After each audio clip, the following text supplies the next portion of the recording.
கடுக்காய், நெல்லிக்காய், தாண்டிக்காய் சேர்ந்தது தான் திரிபலா சூர்ணம் நமக்கு தெரியும். ஓகே.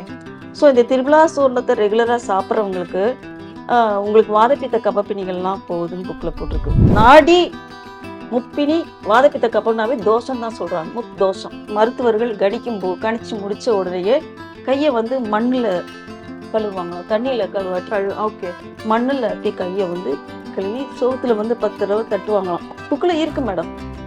நெட்டி எடுப்பாங்க. கை நாடி பார்க்கணுங்கிற அவசியம் இல்லை, அவன் நடந்து வரதை வச்சே கணிச்சிருவாங்க நோயை. வந்து ஆத்தக்கூடிய ஒரு ஆன்டாசிட்ங்கிற சத்து இருக்கு. அதனால வாழைப்பழம் சாப்பிட்றது எப்போ சாப்பிட்னா காலையில வெறும் வயிற்றுல சாப்பிடும். மோஷன் ரொம்ப தண்ணியா போகுது, எனக்கு பயமா இருக்கு அப்படின்னு சொன்னோன்னா நம்ம பயப்படக்கூடாது. தயிர்ல உப்பு போட்டு கலந்து ஸ்டாப் பண்ணிடலாம். ஆனா அந்த மாதிரி அதிகமா ரேசனம், அதாவது மோஷன் வாட்டரி மோஷன் போறது ரொம்ப நன்மை. இந்த வசம்பு வந்து இது வந்து 2 in 1 ஆக்ஷன் சொல்லுவாங்க. அதாவது இது ஒரு வசம்பு தான், பட் இது வந்து சுட்டு கொடுத்தாக்க வாந்தி நிற்கும். ஓகே.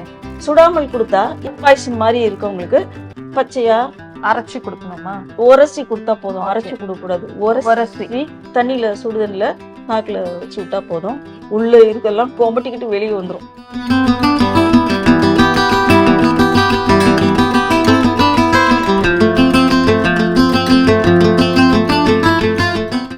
மசாலா எந்த சமையலும் ருசி தேடும் ரகசியம் 20 ரூபாய். இது என்னதுமா? நொச்சி இலை. இது ஆஃப்டர் கெட்டிங் ட்ரைனஸ், கீழா நெல்லி, கருவேப்பிலை. ஆஃப்டர் கெட்டிங் ட்ரைனஸ் இந்த கிரீனிஷ்னஸ் ரீட்டைன் ஆகும்.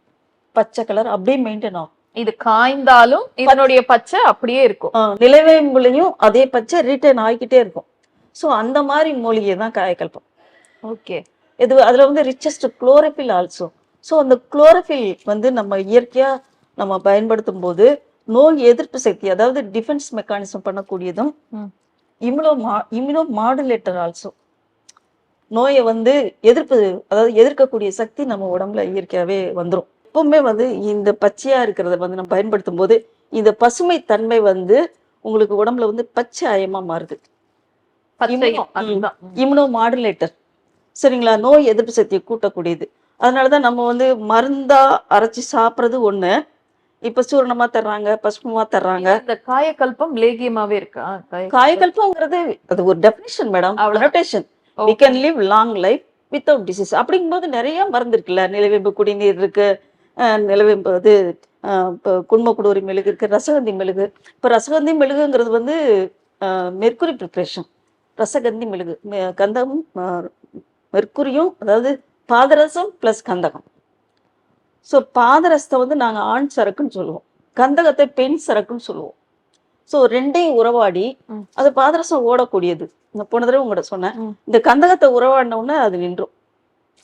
சரிங்களா? அப்படியாப்பட்ட எல்லாத்துக்குமே ஒரு ஃபார்முலான்னு ஒண்ணு இருக்கு, அளவுன்னு இருக்கு, செய்முறைன்னு இருக்கு. சோ பாக்குறவங்க யாருமே தானா இதெல்லாம் எதுவுமே இது பண்ணிடக்கூடாது. இத்தனை தடவை நாங்க கிளீனா இருக்கணும், சுத்தமா இருக்கணும். இப்போ ஒருத்தர் வைத்தியர் வர்றாரு, அந்த காலத்துல எல்லாம் அவர் வந்து இத்தனை நாளை தண்ணி ஊத்தி குளிச்சுட்டு வருவார். அப்பதான் அவரு வந்து நோய் பழிக்குன்னு சொல்லுவாங்க. அதே மாதிரி நாடி பார்த்த உடனேயே அது சோத்துல கை தடவுவாங்க, மண்ணுல தடவி இப்படி நெட்டி எடுத்துருவாங்க.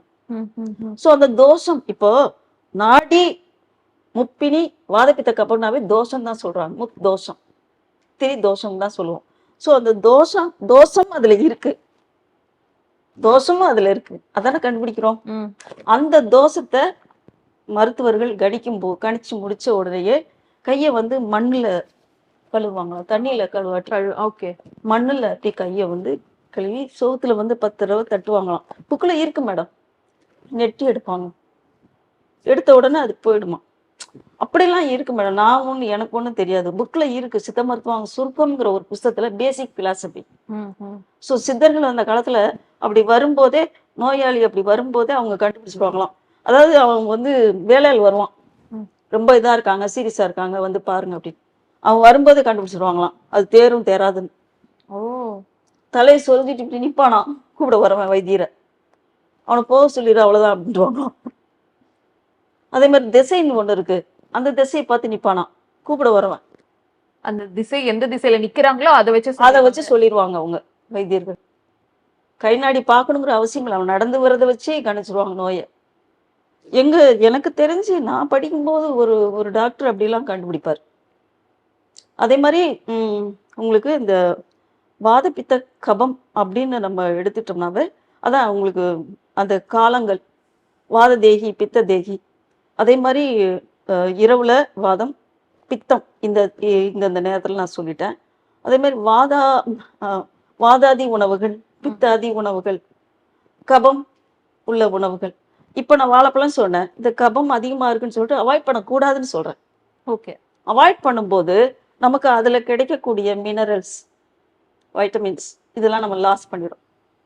சாப்பிடணும், சளி பிடிக்காமல் இருக்கிறதுக்கு நம்ம சொன்ன மாதிரி லைட்டா உப்பு தடவி சாப்பிடணும். அதே மாதிரி அதோட நீங்க இது சொன்னீங்கம்மா, சாப்பாட்டுக்கு முன் நெல்லிக்கனி, உணவுக்கு நெல்லிக்கனி, உணவுக்கு பின் இலந்தைக்கனி, உணவுக்கு பின் எப்பவும் வாழைக்கனி வேண்டாம். எப்ப சாப்பிடலாம்? இப்ப வாழைப்பழம் எம்டி ஸ்டமக்ல கூட சாப்பிடலாம். ஏன்னா இந்த வாழைக்கனில என்ன சத்து இருக்குன்னா, நான் சொன்னேன் விட்டமின்ஸ் இருக்கு, மினரல்ஸ் இருக்கு, அதே மாதிரி ஃபைபர் இருக்கு, நார் சத்து இருக்கு, அதே மாதிரி எக்ஸ்ட்ராவா ஆன்டாசிட் இருக்கு. குடல் புண்ணை வந்து ஆத்தக்கூடிய ஒரு ஆன்டாசிட்ங்கிற சத்து இருக்கு. அதனால வாழைப்பழம் சாப்பிடுறது எப்ப சாப்பிடணும்? காலையில வெறும் வயிற்றுல சாப்பிடலாம். காலை வெறும் வயிற்றுலயே சாப்பிடலாம். குடல் புண்ணு ஆத்துங்கிறது தான் உங்ககிட்ட நான் சொன்னேன். ஆன்டாசிட் இருக்கு, இட் கண்டெய்ன்ஸ் ரிச்சஸ் ஆன்டாசிட். சரிங்களா?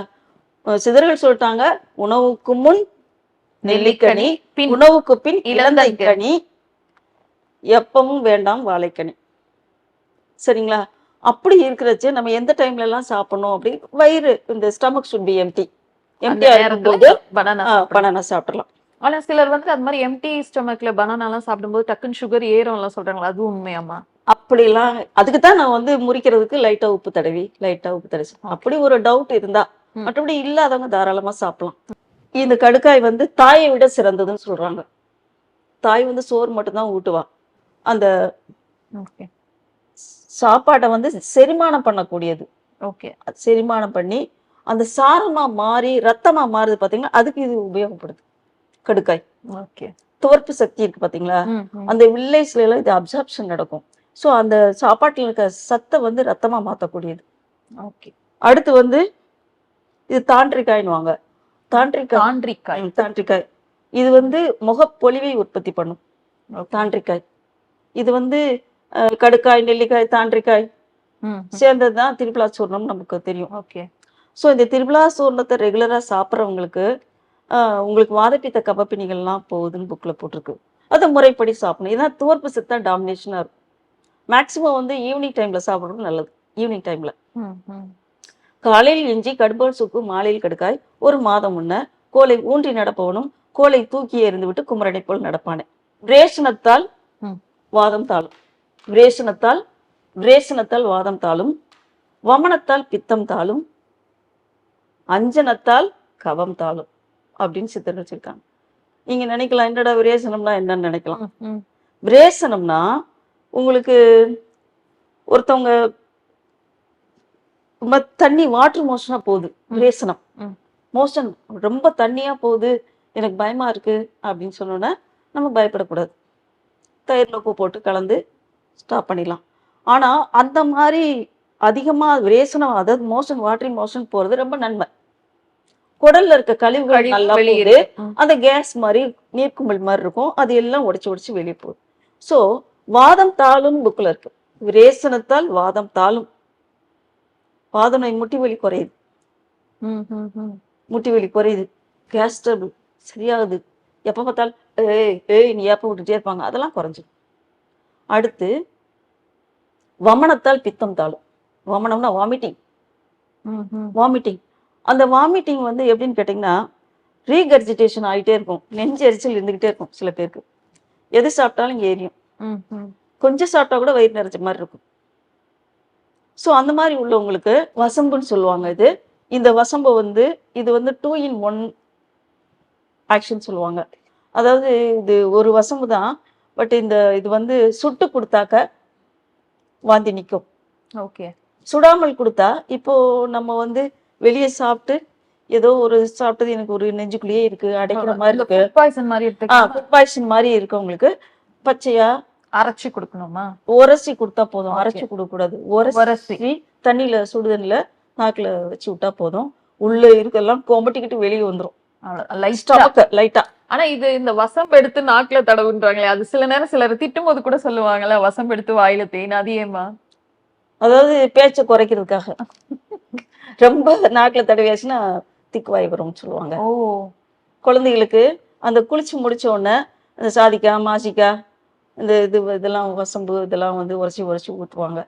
சோ அந்த மாதிரி So, இதுல வந்து கேர்ஃபுல்லா இருக்கிறது, அதிகமா இது பண்ணும்போது அந்த ஆமா அந்த இது வரும். பேச்சு எல்லாமே ஒரு உரசு தான் மேடம். ஒரு உரசு தான். ரெண்டு உரசுல இல்ல, ஒரு உரசு அவ்வளவுதான். கடுக்காய் ஒரு உரசு, எல்லாமே நெல்லிக்காய் ஒரு உரசு, தாண்டிக்காய் ஒரு உரசு. சோ அளவுக்கு மீறினா எல்லாத்தையும் ஆபத்து இருக்கு. ஆமா. அதனால அந்த மாதிரி நம்ம யூஸ் பண்ணும்போது சில அந்த 2 in 1 மாதிரி ஆக்ஷன் வருது. இது வந்து மாசிக்காய்ன்னு சொல்லுவாங்க. ஓகே. மாசிக்காய்னா இப்படி முள்ளா இருக்கும். இந்த மாசிக்காயும் குழந்தை பிறந்த உடனே அந்த குழந்தைக்கு ஒரு ஓட்டை இருக்கும். அந்த ஓட்டை இருந்தா தான் இதுக்கு மெடிசினல் வேல்யூ. ஓட்டை இல்லைன்னா வாங்க மாட்டாங்க ஜனங்க. சரி சரி. மாசிக்காய் வாங்கினோம்னா இந்த மாதிரி ஒரு சின்ன ஓட்டை இருக்கும். ஏன்னா அந்த வண்டு வந்து ஒரு மரத்துல இருந்து அந்த வண்டு என்ன பண்ணாக்க இதுல ஓட்டை போடும். ஓட்டை போடும்போது அந்த வண்டுல வந்து சில மெடிசினல் வேல்யூ இருக்கும். அந்த மெடிசினல் வேல்யூ இதுக்குள்ள இருக்கும். ஓட்டை போட்டாதான் இது மருந்துக்கு நாங்க பயன்படுத்தணும்னு ஒரு விதிமுறை இருக்கு.